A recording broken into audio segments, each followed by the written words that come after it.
Everyone assumed Dean Martin's drunken act was just for show.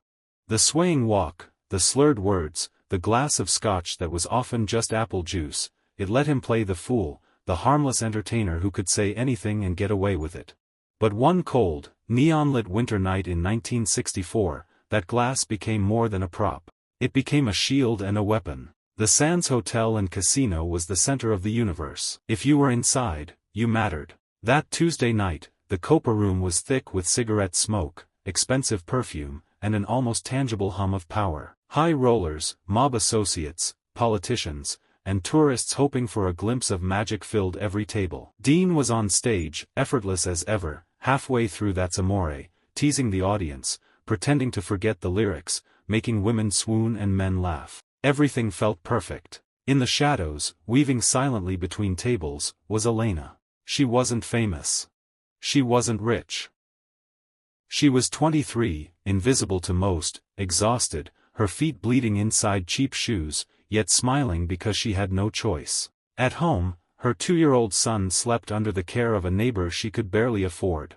She needed this job, she needed tips to survive. Her assignment was table 4, the whale table. Sitting there was Mr. Sterling, a brash new money Texan surrounded by yes-men. He had been drinking since noon, and now his mood had soured into cruelty. He had already sent a steak back and snapped his fingers at the staff like they were animals. Now his gaze fell on Elena, not with kindness, but with the predatory interest of a man who enjoys seeing others cower. "Hey, sweetheart," Sterling barked, cutting through the hum of the room. "My glass is empty." "Are you blind or just stupid?" Elena rushed over, head bowed. "I'm so sorry, sir. I'll get you another right away." Sterling grabbed her wrist. The room went silent. "Tell me why I shouldn't fire you right now." Her heart raced. She gently pulled her hand back. "Sir, please, I'll bring your drink." On stage, the band continued, oblivious. But Dean Martin, though seemingly relaxed, noticed everything. He felt the shift in the room, the tension, the fear pressing down on the young waitress. His smile remained, but his eyes hardened. Elena returned with a double scotch, neat, exactly how Sterling liked it. As she leaned in to place it, he moved subtly, just enough to clip the tray. Crash! The glass shattered against the table, scotch splashing over Sterling's expensive Italian suit. Ice scattered across the floor. The room fell silent. Sterling exploded. "You clumsy idiot. Do you know how much this suit costs?" Elena sank to her knees, trembling, trying to mop up the mess. "I'm sorry, sir. I didn't mean to." "Manager!" Sterling bellowed. "Get this incompetent girl out of here." Dean's music cut abruptly. He signaled the band to stop. Silence hung over the room like a heavy curtain. Then Dean descended from the stage, moving through the crowd like a man on a mission. Tall, broad-shouldered, every eye followed him. He reached table 4.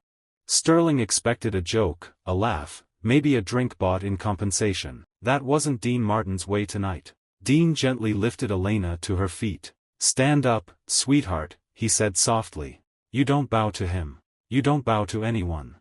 Elena, mascara running, looked at him, terrified. "Mr. Martin." He hushed her. He tossed the napkin onto the table, then turned to Sterling. The once arrogant man's grin faltered. Dean's voice was calm but loud enough for nearby tables to hear. "You know," he said, "I've spilled more liquor on my tuxedos than you've ever drank. That cleans. But being a bully? That stain doesn't come out." Sterling stammered, "Excuse me? Do you know who I am?"